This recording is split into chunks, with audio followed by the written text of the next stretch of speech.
तो hello friends, कैसे हो? नीट के लगभग 15 दिन बच गए हैं। इन बचे हुए दिनों अपना हौसला बरकरार रखें। मैं रमेश आपके समकक्ष ह्यूमन रिप्रोडक्शन का सेकंड चैप्टर या सेकंड पार्ट लेके आ गया हूँ, जिसमें इस सेकंड पोर्शन में मैंने इस हिसाब से चैप्टर को डिज़ाइन किया कि बहुत बेहतरीन तरीके से बहुत मेहनत के बाद एनसीईआरटी के हर एक लाइन को अच्छे से डिकोड किया। नीट के जितने भी पीवाईक्यूज आए हुए हैं वो सारे हर लाइन मैंने मार्क करने की कोशिश करी।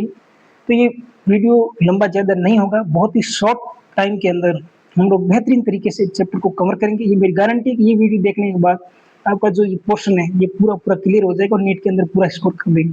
तो आप वीडियो पूरा जरूर देखें, बहुत ही कम टाइम के अंदर पूरा एनसीईआरटी का निचोड़ आपके समकक्ष रखा जाएगा। तो आप वीडियो को जरूर देखें। तो स्टार्ट करने वाले, तो पिछले हमने पार्ट में इसके स्पर्मेटोजेनेसिस तक हमने कंप्लीट किया था। अभी हम लोग स्टार्ट करने वाले oogenesis। oogenesis मतलब oogenesis जो है formation of the female gamete यानी ओवम कैसे होगा, वहां से लेकर के लास्ट पार्चुरेशन तक हम ह्यूमन रिप्रोडक्शन को कंप्लीट करने वाले।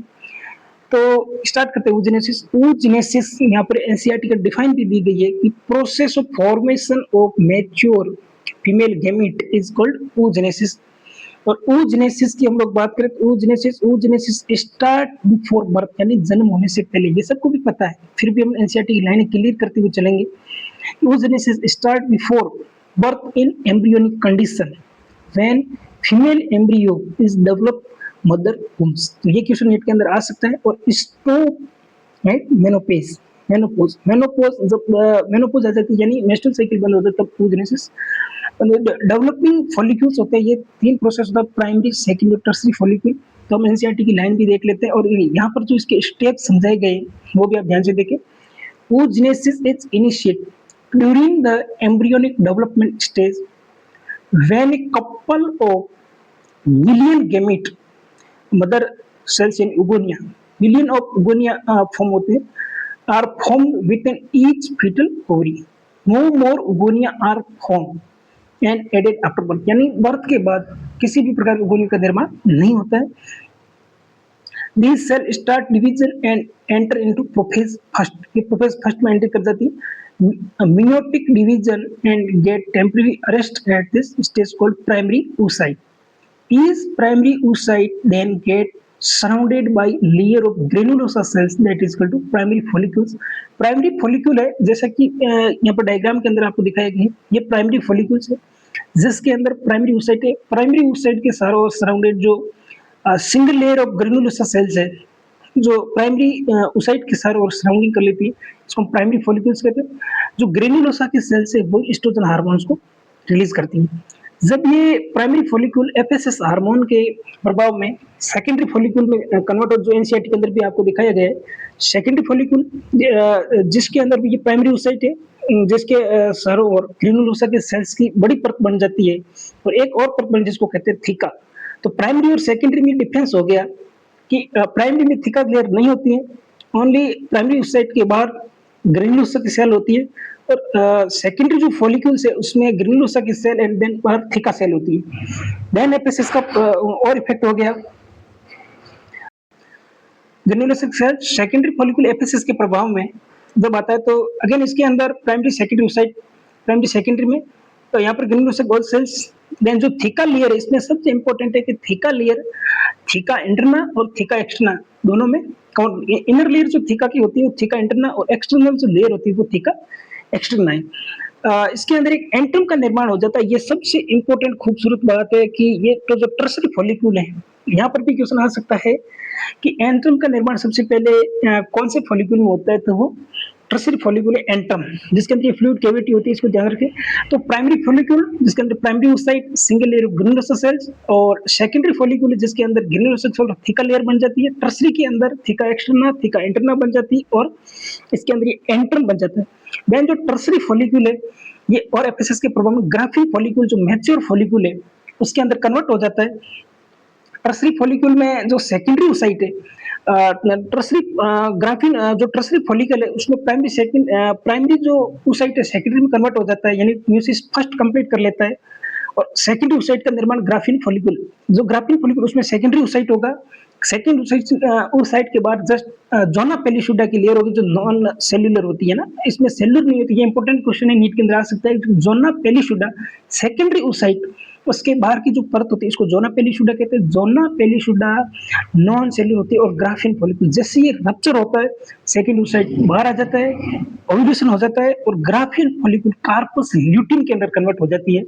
तो अपन देखते हैं यहाँ पर भी मैंने लिखा कि प्राइमरी फॉलिक्यूल, सेकेंडरी और टर्सरी, ये फॉलिक्यूल देन ग्राफियन के अंदर कन्वर्ट हो जाता है। एनसीईआरटी ये लिखती है these cell start division and enter into prophase. First, meiotic division get temporary arrest at the stage called primary oocyte. These primary oocyte then get surrounded by a layer of granulosa cells and is called primary follicle. जैसा कि मैंने यहाँ पर दिखाया है, large number of these follicule degenerate during the phase from birth to puberty, यानी birth से puberty तक ये जो मतलब ये प्राइमरी फॉलिक्यूल ये डिजेनरेट होना शुरू हो जाते हैं। At puberty only 60,000 to 80,000 primary follicle are left in each ovary, यानी ईच ओवरी ने प्यूबर्टी पर 60 के यानी 60,000 से 80,000 तक प्रत्येक ओवरी के अंदर प्राइमरी फॉलिक्यूल बचते हैं। नीट का इंपॉर्टेंट क्वेश्चन है, the primary follicle get surrounded by more layer of granulosa cells and a new theca are called secondary follicle. बहुत सारी ग्रेनुलोसा सेल्स और सबसे बाहर की है जो मतलब थिका लेयर के अंदर बन जाती है, सेकेंडरी फॉलिक्यूल का निर्माण करती है। इसको ध्यान रखें, थिका का निर्माण सेकेंडरी के अंदर। This secondary follicle soon transform into a tertiary follicle which characterized by the fluid filled cavity called antrum। तो टर्सरी फॉलिक्यूल इसके अंदर एंट्रम का निर्माण हो जाता है। थिका लेयर दो पार्ट में स्प्लिट हो जाती है, outer theca externa, internal theca interna. The theca layer is organised into a inner theca interna, outer theca externa. It is important to draw your attention stage primary oocyte within the tertiary follicle grow in size complete. It is first meiotic division in tertiary follicle. It is unequal division resulting in formation of a large haploid secondary oocyte and tiny first polar body. ये tertiary follicle में convert करता है। Next आप लोग diagram के ऊपर जाते हैं इसी लिस्ट में सेकंड स्लाइड पे। तो यही कहना चाहता है, at present this tertiary follicle further changes into mature follicle और ग्राफिन फॉलिक्यूल कहते हैं इसको, Graafian follicle. The secondary oocyte form in new membrane called zona pellucida. Secondary oocyte है जो ग्राफिन फॉलिकल के अंदर, उसके चारों जोना पेलिशुडा, जो जोना पेलिशुडा नॉन सेलुलर मेम्ब्रेन होती है, surround the graphene follicle now rupture to release secondary oocyte या ओवम कहते हैं इसको, ओव्यूलेशन कहते हैं, ठीक है। From the ovary by the process called ovulation. Ovulation हो गया, ओव्यूलेशन के अंदर सेकेंडरी oocyte होता है। तो यहाँ से देखें ये एक diagram of section ovary, ovary का डायग्राम दिया गया जो कई बार कोचिंग के क्वेश्चन के अंदर पूछा तो जाता ही है फ्रीक्वेंटली, और नीट के अंदर आ सकता है डायग्राम बेस्ड क्वेश्चन। ध्यान रखें यहाँ पर होता है प्राइमरी फॉलिक्यूल, प्राइमरी फॉलिक्यूल के बाद ये टर्सरी फॉलिक्यूल शोविंग एंट्रम। ध्यान रखें ये नीट का क्वेश्चन यहाँ से पूछ सकता है कि ये एंट्रम दर्शाई गई है। इसके बाद ग्राफिन फॉलिकल, जैसे ही ग्राफिन फॉलिकल रप्चर हुआ तो सेकेंडरी oocyte यहाँ पर रिलीज हो गया, और सेकेंडरी oocyte रिलीज होने के बाद ग्राफिन फॉलिकल है जो कॉर्पस ल्यूटियम के अंदर कन्वर्ट हो गई। इस डायग्राम को इंपोर्टेंट ध्यान से देखें। देन अपन चले गए जो ये फीमेल गैमेटोजेनेसिस यानी oogenesis, इसका एक डायग्राम भी दिखाया गया है। मैं एक बहुत इंपॉर्टेंट क्वेश्चन डिस्कशन करने जा रहा हूँ। नीट 2022 यानी नीट 2022, नीट 2022 के अंदर बहुत इंपॉर्टेंट क्वेश्चन आ गया था। तो ये बिल्कुल इस डायग्राम के बेस पे था। टू बार डिफरेंशिएशन किसमें होता है, मेल गैमेटोजेनेसिस या फीमेल गैमेटोजेनेसिस। इंपॉर्टेंट ध्यान रखें, यहाँ पर ये दिखाया गया है कि स्पर्मेटोगोनिया, माइटोटिक और डिफरेंशिएशन। यहाँ पर डिफरेंशिएशन दर्शाया गया, और दूसरा डिफरेंशिएशन यहाँ पर दिखाया गया स्पर्मेटिड से स्पर्मेटोजोआ। इस दौरान ये डिफरेंशिएशन दर्शाया गया। बट जो फीमेल गैमेटोजेनेसिस यानी oogenesis है, इसके अंदर ध्यान से देखें तो यहाँ हमारा डिफरेंशिएशन केवल और केवल एक बार दिखाया गया है। और देन यही बात हो गई कि प्राइमरी oocyte हो गया, इसके अंदर फर्स्ट meiotic डिवीजन कंप्लीट हुआ, जिसके अंदर ये सेकेंडरी oocyte बना, इसको ओव्यूलेशन कहते हैं। तो first polar body unequal division, then जो सेकेंडरी oocyte है जिसके अंदर जब कंप्लीट सेकंड म्यूसिस होगा तो ये ओवम में कंप्लीट हो जाएगा, ओवम में कन्वर्ट हो जाएगा और देन फर्टिलाइजेशन हो जाएगा, या फर्टिलाइजेशन हो जाएगा। फर्टिलाइजेशन जब भी होगा सेकंड पोलर बॉडी बन जाएगी। अदरवाइज ये मेंस्ट्रुअल साइकिल आ जाएगा और सेकंड ओव्यूलेशन हो जाएगा। नेक्स्ट हम लोग बात करें मेंस्ट्रुअल साइकिल की। यहाँ से हमने ओव्यूलेशन तक का चैप्टर कब जाएंगे। मेंस्ट्रुअल साइकिल को देखें तो ये साइकिल रिपीट होता है either primates and non primates. Primates की हम लोग बात करें जैसे मंकीज हो गए, एप्स हो गए एंड ह्यूमन बींग्स हो गए, जिसके अंदर और जो साइकिल चलती है रिप्रोडक्टिव साइकिल जिसको कहते हैं हम मेंस्ट्रुअल साइकिल। और जो नॉन प्राइमेट्स होते हैं जैसे कैटल बफेलो, जिसके अंदर जो साइकिल होता है इसको ईस्टर साइकिल कहते हैं। क्लियर। तो ईस्टर साइकिल उसके अंदर होती है, उसके अंदर मेंस्ट्रुअल साइकिल होती है। मेंस्ट्रुअल साइकिल्स के अंदर दो टर्मिनोलॉजी है, पहली है मेनार्की और सेकंड है मेनोपॉज। और ये जो क्वेश्चन है मेनार्की और मेनोपॉज अपने एनसीईआरटी की लाइन में भी देख लेंगे और नीट 2025 के अंदर मेनार्की और मेनोपॉज पे क्वेश्चन आया था। इसके अंदर टू इवेंट्स चलते हैं, एक होता है ओवेरियन इवेंट जो ओवरीज के अंदर चेंजेस होते हैं, देन ओव्यूलेशन होता है, और दूसरा होता है यूट्राइन इवेंट जो यूट्रस होता है उसके अंदर जो हार्मोन्स होते हैं वो किस प्रकार से इफेक्ट करते हैं इस बात को देखेंगे। तो ओवेरियन इवेंट है जिसके अंदर फर्स्ट इवेंट है जो अपना वो है फॉलिक्यूलर फेज, सेकंड है जो ओव्यूलेटरी फेज ओव्यूलेशन करवाता है, थर्ड जो ओवेरियन इवेंट होता है उसके अंदर ल्यूटियल फेज चलती है जो फिक्स 14 डेज की होती है। ये ओवेरियन इवेंट हो गया। दूसरा है अपना यूटेराइन इवेंट की बात करें, यूटरस के अंदर जो चेंजेस होते हैं ड्यूरिंग मेंस्ट्रुअल साइकिल वो है मेंस्ट्रुअल या ब्लीडिंग फेज की बात कर ली। दूसरा होता है प्रोलिफरेटिव फेज हो गया, और लास्ट है सिक्रेटरी फेज जिसके अंदर जो एंडोमेट्रियम को पुनः बनना ये होती है सिक्रेटरी फेज कहते हैं। फर्स्ट यूट्राइन और ओवेरियन की बात कर ली। मेंस्ट्रुअल साइकिल जो एक डिफाइन है वो नॉर्मली आपको पता ही होगा कि reproductive cycle in the female primate like monkey, apes and human beings की बात कर लें, मंकी, ह्यूमन बींग्स और एप्स की बात कर ली, called menstrual cycle. The first menstrual begin at puberty is called menarche. First menstrual cycle आती है इसको menarche कहते हैं। In human females, menstruation is repeat and average interval about 28 to 29 days की हम लोग बात करें, and the cycle of the event starting from one menstrual till the next one is called menstrual cycle. One menstrual से next menstrual cycle का जो इसका जो phase menstrual cycle, one ovum is released ovulation during the middle of the menstrual cycle. Menstrual cycle की middle 14 days पे average standard माने तो उस दिन एक ओव्यूलेट मतलब ओवा का रिलीज होता है, उसको ओव्यूलेशन कहते हैं। हम लोग इस ग्राफ की मदद से भी समझने की कोशिश करेंगे ये कैसे क्या चलता है, जिसके अंदर जो हार्मोनल का चेंजेस हमने पहले भी बताया कि ओवेरियन चेंजेस कौन कौन से होते हैं या यूट्राइन चेंजेस कौन कौन से होते हैं उनको देख लिया, या इसके हार्मोन्स कैसे कैसे बदलाव होते हैं। पहली बात करें तो ये प्राइमरी यहाँ पर दिखेगी पिट्यूटरी हार्मोन लेवल्स जो कैसे कैसे चेंजेस होते हैं, यानी पिट्यूटरी जो ग्लैंड्स होती हैं उससे जो हार्मोन होते हैं एफएसएस और एलएस जिसका लेवल किस प्रकार से राइज करता है कि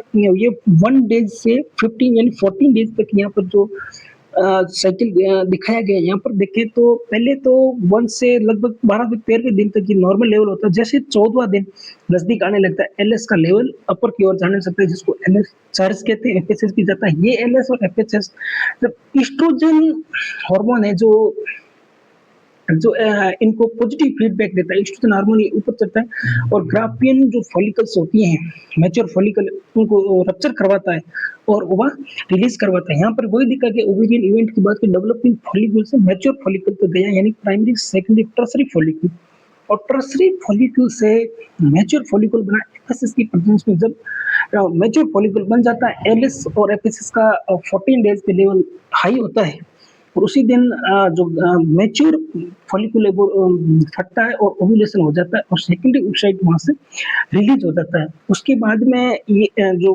फर्दर कार्पस जो ग्राफिन फॉलिकल था वो कार्पस ल्यूटियम के अंदर बन जाता है। अगर कार्पस ल्यूटियम पर्सिस्ट रहती है जब अगर प्रेगनेंसी हो जाती है तब, अदरवाइज ये डिजनरेट हो जाती है। और यहाँ पर ये जैसे मैंने अभी बताया कि एस्ट्रोजन का लेवल पहले इन फॉलिकल्स के कारण राइज होता है और नेक्स्ट में ये सेकंड टाइम ये इसकी पीक दिखाई गई है वो कॉर्पस ल्यूटियम के कारण इसकी पीक बनती है और प्रोजेस्टेरॉन लास्ट में यानी 14 डेज के बाद इसका पीक आता है। तो वो भी कार्पस ल्यूटियम के कारण ही आता है। तो यहाँ पर ये जो सेम फॉलिकुलर इवेंट यहाँ पर दिखाए गए हैं, तो यहाँ पर ये क्वेश्चन ये बन सकता है कि फर्स्ट टाइम जो लेवल अप हुआ है, या एक बार पीक जिस हार्मोन की आती है वो था प्रोजेस्टेरोन, और दो बार जो पीक जिस हार्मोन की आती है वो था एस्ट्रोजन। दो बार एस्ट्रोजन की पीक कैसे आई कि फर्स्ट पीक है जो फॉलिकल्स के कारण आ गई, और सेकंड पीक है जो कॉर्पस ल्यूटियम के कारण आती है, और प्रोजेस्टेरोन का पीक एक बार ही आता है। ये बात रखे याद। और यहाँ पर ये जो तीन तीन फेज जो मैंने प्रीवियस स्लाइड के अंदर भी आपको बताई गई, तो वो है, और वो ये एस्ट्रोजन का पीक वो देख लिया, ये पॉजिटिव फीडबैक देता है एफएसएस और एलएस को। एफएस और एलएस से सर्ज, एलएस सर्ज आता है, रप्चर ग्राफिन और ओव्यूलेशन हो जाता है eight 14 days.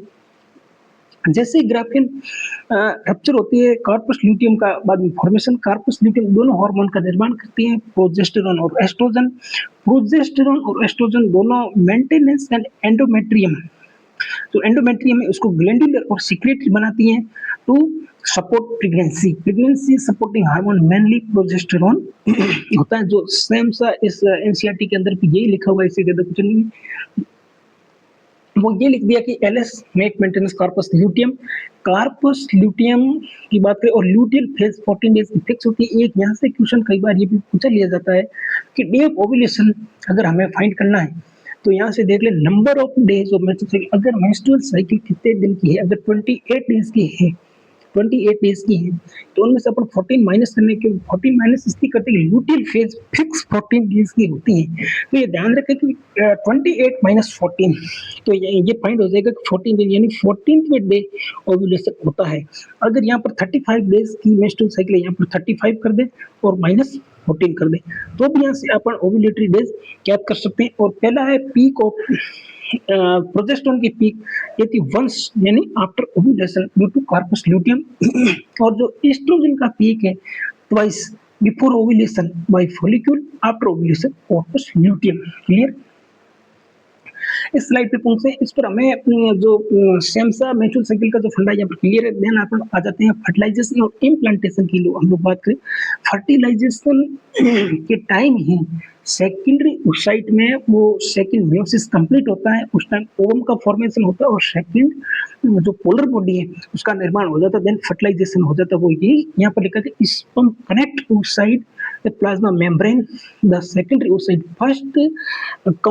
firstly complete meiosis, second and haploid ovum और small second polar body form हो जाते हैं, और now haploid nucleus of the sperm fuse with nucleus of ovum to form zygote. Clear?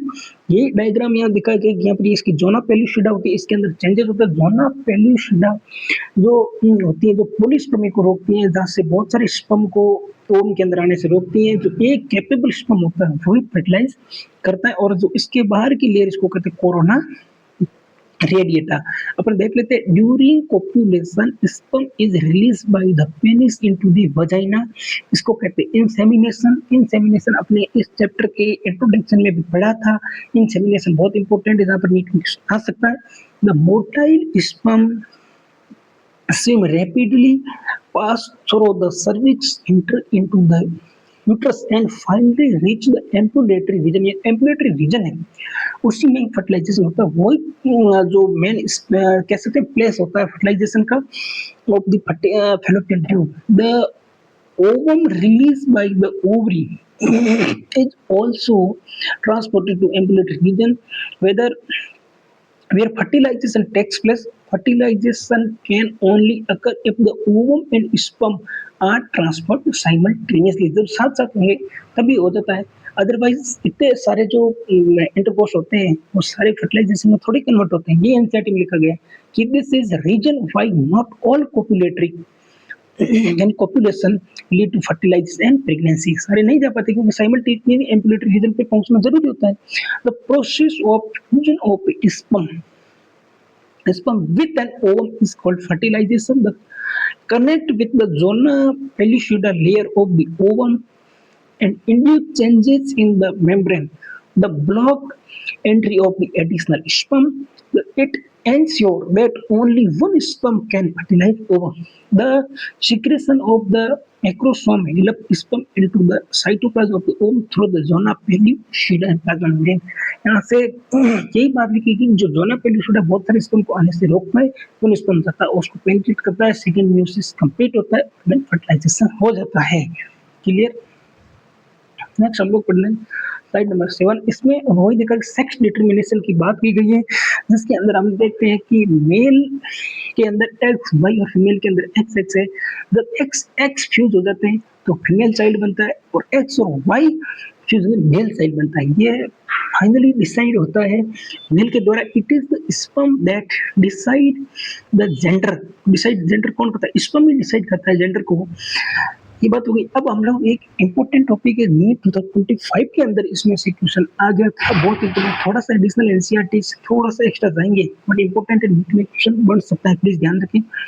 तो मोनोजाइगोटिक ट्विंस क्या है, या इसको कहते हैं आइडेंटिकल ट्विंस कह सकते हैं। आइडेंटिकल मतलब आइडेंटिकल इसकी लाइन में ही छुपा हुआ है कि आइडेंटिकल यानी एक ही जो जाइगोट है वहीं से ये मोनोजाइगोटिक मतलब वही हो गया कि आइडेंटिकल या मोनोजाइगोटिक ट्विंस। मोनोजाइगोटिक मतलब एक ही जाइगोट है, उसी के टू पोर्शन हो जाते हैं, और वहां से सेम जाइगोट है। अगर एक्स एक्स है या एक्स एक्स एक्स वाई है तो वही अगर रप्चर होगा तो सेम लिंग सेम सेक्स रहेगा। अगर मेल बना तो मेल और फीमेल बना तो फीमेल। कोई बात होगी। सम टाइम द ब्लास्टोसिस्ट यानी मोरुला कह सकते हैं divide into two part, sex always same. यानी इसका जो सेक्स होगा या तो एक्स एक्स होगा या एक्स वाई होगा तो वो सेम रहेगा। किसके अंदर? मोनोजाइगोटिक ट्विंस या आइडेंटिकल ट्विंस के अंदर सेक्स सेम रहेगा।